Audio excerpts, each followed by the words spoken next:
What's the problem with being poor?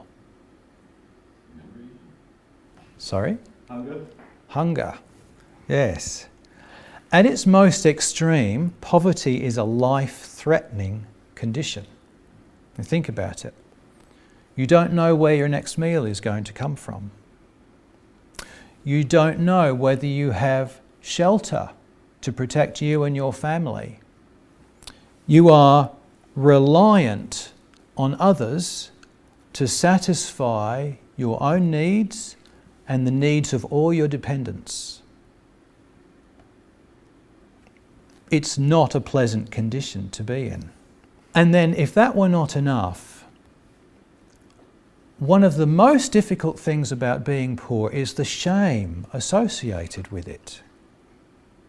I have got myself in this position where I can no longer supply my own needs.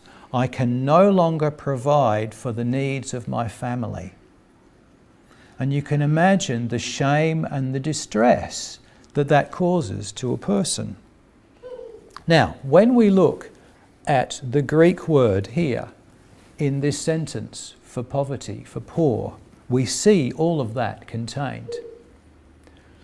So it means, or it's speaking of one who crouches and cowers.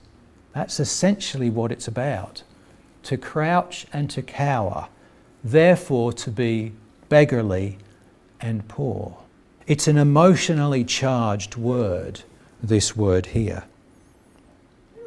Now the thing about it is, natural poverty is a dreadful thing.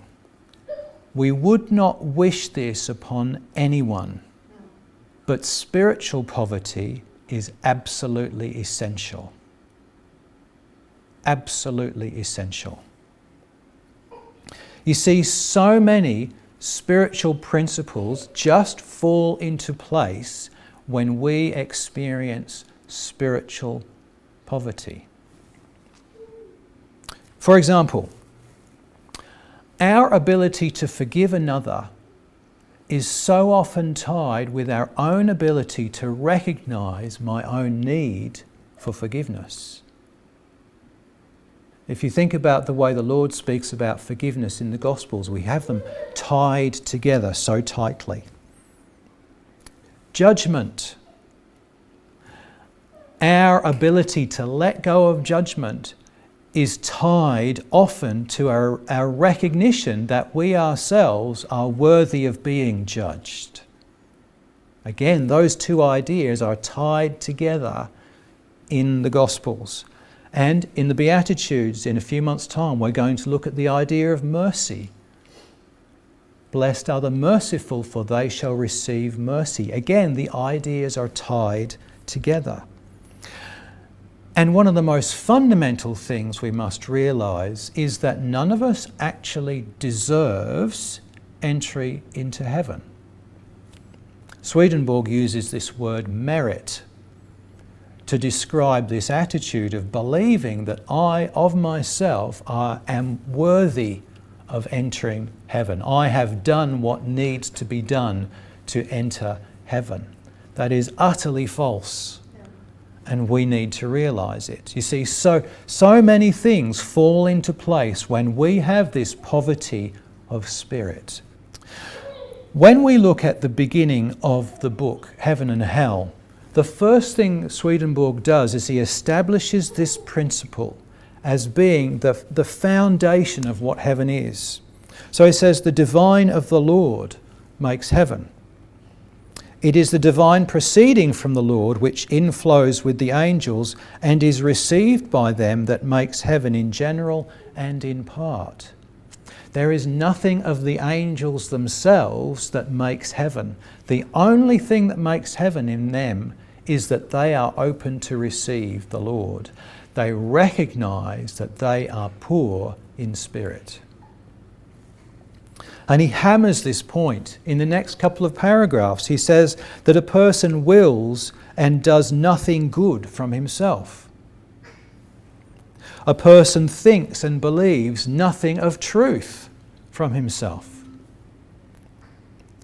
And even our very life, we don't live from ourselves. We live from another source, and that is the Lord. He says, there is but one fountain of life, and a person's life is a stream therefrom. And this reminds me of, if you remember our series last year, looking at the 7 letters to the churches of Revelation, that very last church, the Laodiceans. It reminds me in Revelation chapter 3, verse 7, it says, "You say, I am rich, have become wealthy, and have need of nothing, and you do not know that you are wretched, miserable, poor, blind, and naked."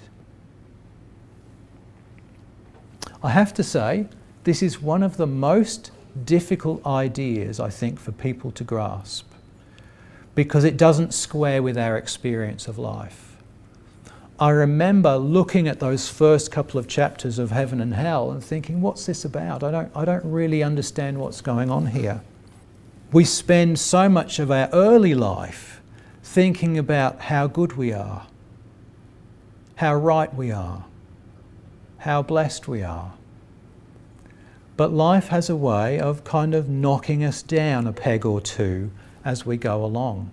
So as we get older, we start to realise, no, I'm not as good as I thought I was. I'm not as clever and as smart as I thought I was. It starts to open us up to something else from a different source. And that is a blessing.